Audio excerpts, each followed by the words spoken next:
Good evening children. आज आपण जॉमेट्रीचा chapter फर्स्टचा problem set number 1 पाहणार आहोत.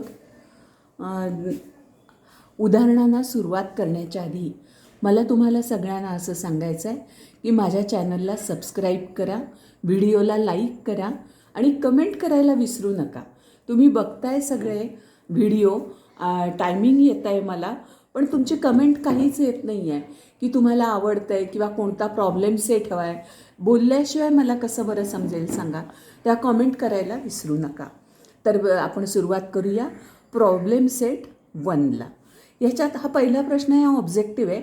पहिल्याचं उत्तर आहे बी, सेकंडचं उत्तर आहे बी, थर्डचं पण ॲन्सर आहे बी, फोर्थचं ॲन्सर आहे डी आणि फिफ्थचं ॲन्सर आहे, इकडे बघा हा फिफ्थ आहे, हे फिफ्थचं ॲन्सर आहे ए. अशी हे 5 गाळांतरं आहेत. त्याच्यानंतर आपण डिटेल पाहायला सुरुवात करूया प्रॉब्लेम सेट. याच्यातलं दुसरं एक्झाम्पल बघा. In triangle A B C B dash D dash C, याचा अर्थ बी आणि सीच्या मध्ये डी हा पॉईंट आहे. And B D is equal to 7, A C is equal to 20, then find following ratio. आणि हे 1, 2, 3, 4 असे रेशो दिलेले आहेत. ही फिगर दिलेली आहे. मी थोडक्यात गणित इथे दिले आहे. B D is equal to 7, B C is equal to 20, म्हणून D C is equal to 13 काढलं. हे बघा, हा B C is equal to 20 आहे. त्याच्यातनं हा बी डी 7 आणि 7 + 30 इज 20. बी सी हा ए इज कॉमन व्हर्टेक्स. हा ए हा कॉमन व्हर्टेक्स आहे. कुणाचा? ट्रँगल ए बी डीचा आणि ट्रँगल ए डी सीचा हा कॉमन व्हर्टेक्स आहे. म्हणजे त्यांची हाईट सेम आहे आणि हा बेस आहे त्यांचा ट्रँगलचा. आणि हाईट ही एपासून परपेंडिक्युलर जो काढला जाईल ती हाईट असेल. हाईट सेम असते तेव्हा त्यांचा एरिया ट्रँगलचा हा बेसच्या प्रमाणात असतो. हा आपल्याला नियम झालेला आहे. त्यामुळे आता पहिला रेशो बघा काय आहे ते. Area triangle A B D divided by area triangle A D C is equal to B D divided by D C. हे दोन्ही बेस झाले. हाईट घेण्याची इथे गरज नाही आहे. त्याच्यानंतर देअरफॉर हे दोन्ही ट्रँगल तसेच लिहिले आणि B D divided by D C आहे ना, तर बी डीची व्हॅल्यू 7 आहे, ती 7 लिहिली आणि डी सीची व्हॅल्यू 13 आहे, ती लिहिली. आणि इथे रिझन लिहिलं, area of triangles are depends upon their bases. हे बेस आहेत त्यांचे हे दोन्ही. आता दुसरा रेशो बघा काय आहे. Area triangle A B D divided by area triangle A B C is equal to B D divided by B C. हा बघा, B D divided by B C. मग बी डी 7, बी सी 20 हा दिलेलाच आहे. Reason हेच त्याला का आपण असं केलं. त्याच्यानंतर थर्ड बघा ratio. Area triangle A D C divided by area triangle A B C is equal to D C divided by B C. मग 13 डिवायडेड बाय 20 आणि ही तिघांची उत्तरं मी लिहून दाखवली आहेत. 1, 2, 3 हे जे रेशो आपण काढले त्यांची उत्तरं लिहिलेली आहेत. याच्यानंतर थर्ड एक्झाम्पल बघा. Ratio of the areas of 2 triangles with equal heights is 2/3 if base of the smaller triangle is 6. Smaller triangle म्हणजे काय? इथे हाईट त्याची 2 आहे. आता ह्याचा बेस आपल्याला काढायचा आहे 3, ज्याची हाईट आहे त्याचा. Then what is the corresponding base of the bigger triangle. 2 आणि 3 मध्ये 3 बिगर, म्हणून 3चा बेस आपल्याला काढायचा. Answer, area of 2 triangles depends upon their corresponding bases. Height is equal. Therefore ratio of area of triangles 2/3 is equal to 6/x. इथे cross multiplication 2x is equal to 6 × 3 is 18. So x is equal to, बघा here x is a base of another triangle. 2/3 is equal to 6/x. इथे cross multiplication 2x आणि 6 × 3 = 18.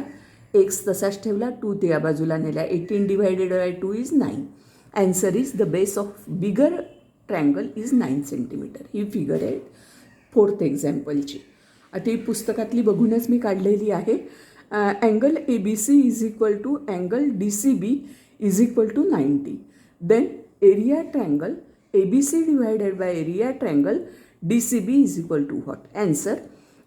Triangle ABC and triangle DCB have same base.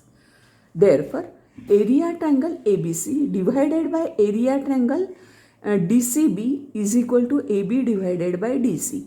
Area depends on height. AB ची value 6, DC ची value 8. So 6/8 दोघांनाही 2 divide केलं. बेत्रिक 6 म्हणून 3 लिहिले, बेचोक 8 म्हणून 4 लिहिले.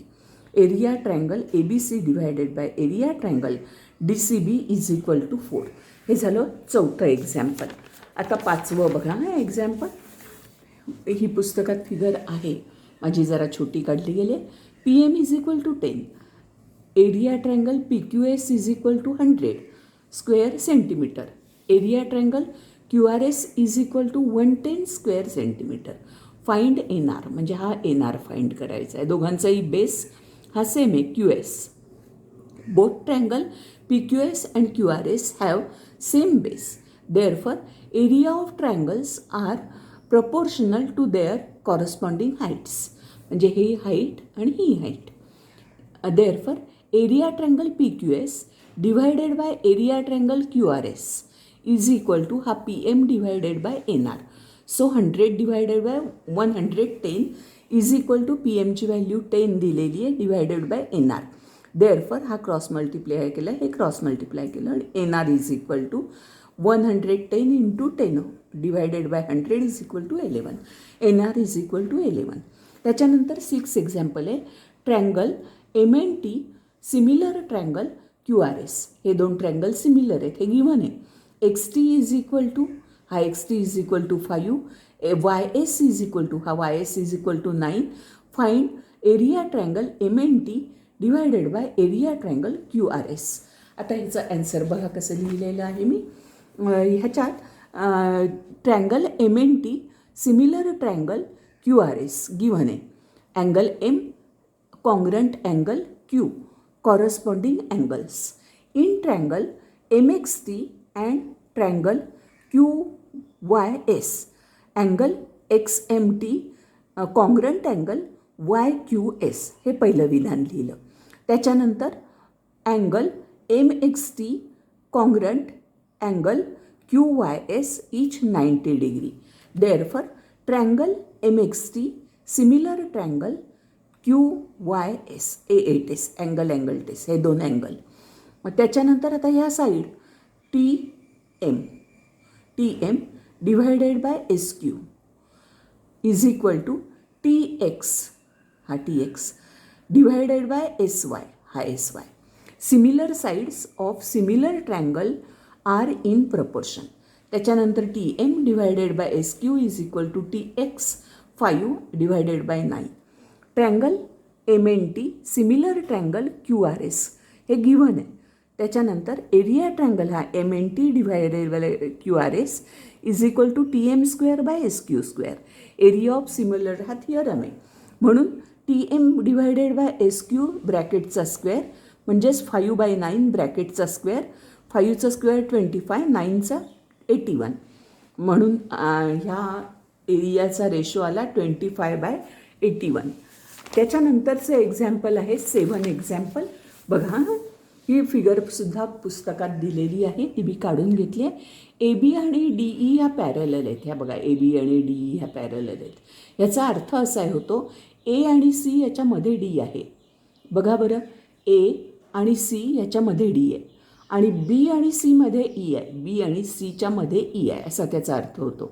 AD इज इक्वल टू 5 हा, DC इज इक्वल टू 3 आणि BC इज इक्वल टू हा BC इज इक्वल टू 6.4. आता आपण ॲझ्युम काय केलेलं आहे, हा BE is equal to X हे आपण मानलेलं आहे. आता बघा BE is equal to X, then BE हा BE plus EC is equal to 6.4. आता BE is equal to X मानलं आपण, CE तसाच ठेवला 6.4. आता ह्या CE बरोबर किती आला, हा X तिकडे नेला 6.4 minus X. In triangle ABC DE parallel हा बघा DE पॅरलल AB हे given. CD divided by DA is equal to CE divided by BE basic proportionality theorem. बघा CD डिवायडेड बाय DA आणि CE divided by AB. E B हा basic proportionality theorem आहे. CD3 DA5 CE 6.4 minus x, हा बघा CE 6.4 minus x, BE x, हा cross multiply केलं 3x आलं, ह्याचा क्रॉस मल्टिप्लाय करून हे आलं. त्याच्यानंतर 3x तसेच ठेवले. 5 इंटू 6.4, 5 आणि 6.4चा गुणाकार 32 आला आणि ह्या दोघांचा गुणाकार -5x आला. आता 3x तसेच ठेवले, हे या बाजूला नेले, +5x झाले, मायनस ते प्लस आणि 32 लिहिले. 5 नी 3 8, 8x इज इक्वल टू 32. हा x तसाच लिहिला, 8 या बाजूला नेला, 32 भागिले 8 4. B is equal to x is equal to 4 असं उत्तर आलं. आता त्याच्यानंतर 8 एक्झाम्पल बघा.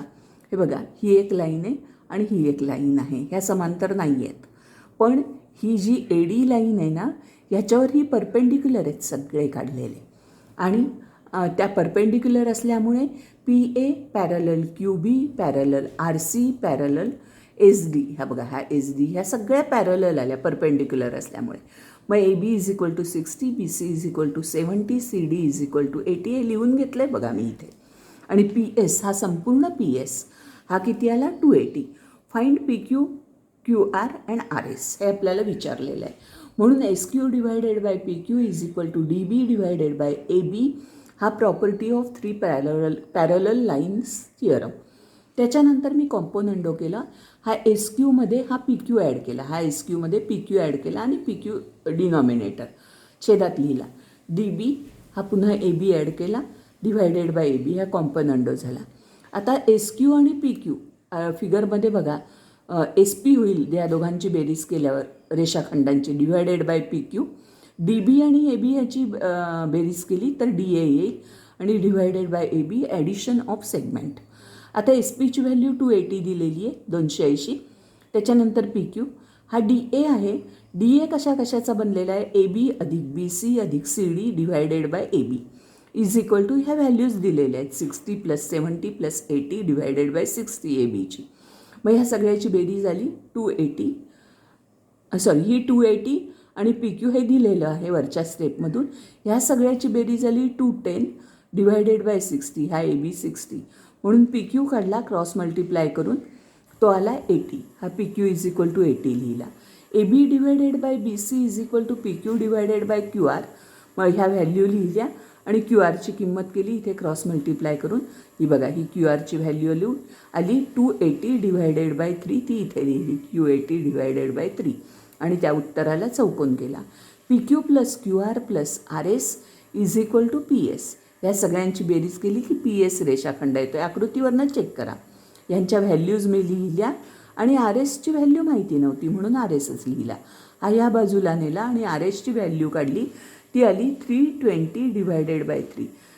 RS is equal to 320 divided by 3 असं ॲन्सर आलं. हे होतं 8 एक्झाम्पल. आता आपण 9 एक्झाम्पल काय येते बघू. ही पुन्हा एकदा फिगर पुस्तकातलीच मी बघून काढलेली आहे. हा आहे अँगल बायसेक्टर कोण MX. हा हे बघा हे 2 सारखे कोण झाले या बायसेक्ट केल्यामुळे 2 भाग झाले. तसंच ह्याच्यामुळे 2 भाग झाले ह्या अँगलचे.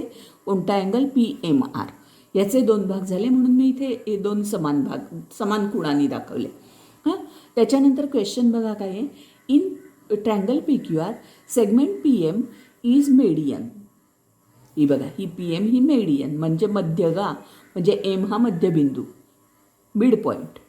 Angle bisector of angle PMQ and angle PMR. हा बघा हा PMQ आणि PMR ह्याचे हे angle bisector. Intersect side PQ and side हा PQ आणि ही side PR in points X and Y respectively. Prove that XY parallel QR. He XY parallel QR. Answer आहे complete the proof by filling boxes. He activity आहे, ही महत्त्वाची आहे परीक्षेच्या दृष्टीने. हल्ली activity base प्रश्न विचारले जातात. In triangle PMQ ray MX is bisector of angle PMQ.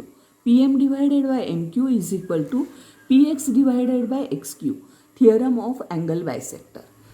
In triangle PMR ray MY is bisector of angle P M R. P M divided by M R is equal to P Y divided by Y R. Theorem of angle bisector. But M P किंवा हा M P किंवा P M एकूण हिशोब तोच. M P divided by हा M Q is equal to M P divided by M R. M P divided by M R. M is mid point, so M Q is equal to M R. Mid point असल्यामुळे P X divided by X Q is equal to P Y divided by Y R. म्हणजेच ह्या दोन्ही line X Y parallel Q R आधी converse of basic proportionality theorem यानुसार आपण ते prove केलेलं आहे. याच्यानंतरचं एक्झाम्पल आहे 10th एक्झाम्पल. पुन्हा एकदा फिगर इथे अँगल बायसेक्टर आला. हाही अँगल बायसेक्टर आहे. Bisector of angle B and C intersect in point X. A B is equal to 5. हा A B is equal to 5. A C is equal to 4. B C is equal to 6 हे दिलेलं आहे. Find A X divided by हा A X divided by X Y हा X Y. In triangle A B Y ray B X bisect angle A B Y. So A B divided by B Y is equal to A X divided by X Y. Theorem of angle bisector of triangle. Second point आहे. In triangle A C Y काय आहे बघा, ray C X bisect angle A C Y. So A C divided by C Y is equal to A X divided by X Y. Theorem of angle bisector of triangle. Then A B divided by B Y is equal to A C divided by C Y is equal to X Y A X divided by X Y. हे बघा A X divided by X Y हे दोन्ही सारखे आहेत, म्हणजे ही दोन बाजू सारख्याच आल्या त्या लिहून घेतल्या आणि हे दोन सारखे आहेत ते एकदा इथे लिहून घेतले. ए बीची व्हॅल्यू 5, बी वाय तसाच लिहिला, ए सीची 4, सी वाय तसाच लिहिला, A X divided by X Y. आता ह्या दोघांची बेरीज केली 5 + 4. हे बघा 5 + 4 आणि ह्या दोघांची बेरीज आली B C is equal to A X divided by X Y. Theorem of equal ratio. 5 4 9 आणि बी सीची व्हॅल्यू आहे 6 is equal to A X divided by X Y हा लिहिला इज इक्वल टू. आता ह्याला 3 भागलं, 3 दुणे 6 आणि 3 त्रिक 9. So A X divided by X Y is equal to 3/2. हे होतं एक्झाम्पल 10. आता पुढचं बघा 11 एक्झाम्पल. ही पण पुन्हा एकदा फिगर आहे पुस्तकातलीच. हा ए डी आहे, तो ह्याला पॅरलल आहे बी सीला आणि show that A P divided by P D D is equal to P C divided by P B. आता प्रूफ बघा. Segment A D parallel B C and D B is transversal. हा D B हा transversal म्हणजे हा angle आणि हा angle ह्या ट्रान्सव्हर्सलच्या इकडचा आणि ह्या ट्रान्सव्हर्सलच्या इकडचा हा अल्टरनेट अँगल झाले. Angle A D P congruent angle C P B हा अल्टरनेट अँगल झाले. त्याच्यानंतर बघा triangle A D P and triangle C B P ह्याच्यातमध्ये काय angle A D P congruent angle C B P हे from 1 म्हणजे जसंच्या तसं लिहिलं. Angle A P D similar angle B P C opposite angles. Therefore triangle A D P similar triangle C B P हा A A test similarity. A P divided by C P हे बघा हे A P divided by C P is equal to हा P D divided by P B आहे. Corresponding sides of similar triangle. त्याच्यानंतर third point बघा A P divided by P D is equal to C P divided by B P हा by alternendo ह्याचा केला. A P divided by हा P D केला आणि हा C P divided by B P केला.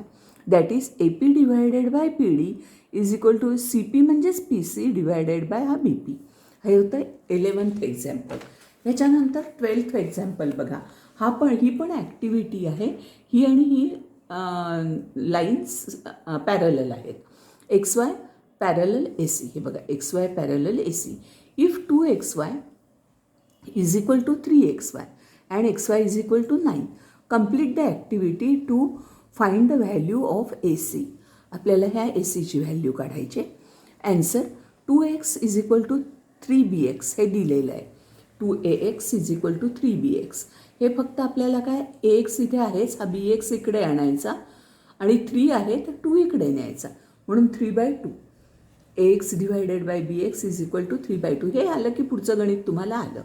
AX plus BX, आता हा कॉम्पोनंट गेला. AX divided by BX upon BX म्हणजे 3 + 2 divided by 2 by componendo. AB divided by BX is equal to 5/2. हे बघा 3 2 5 डिवायडेड बाय 2 हे फर्स्ट झालं. Triangle BCA is equal to triangle BYX, हे dash dash करून AA टेस्ट हे ब्रॅकेटमध्ये लिहिलं कारण दोन अँगल सेम आले, test of similarity. Then BA upon BX is equal to AC upon XY, हे corresponding sides of similar triangle. म्हणजेच हे आपल्याला answer AB upon BX is equal to 5/2. हे बघा हे 5/2 is equal to AC upon 9. XYची value 9 आहे.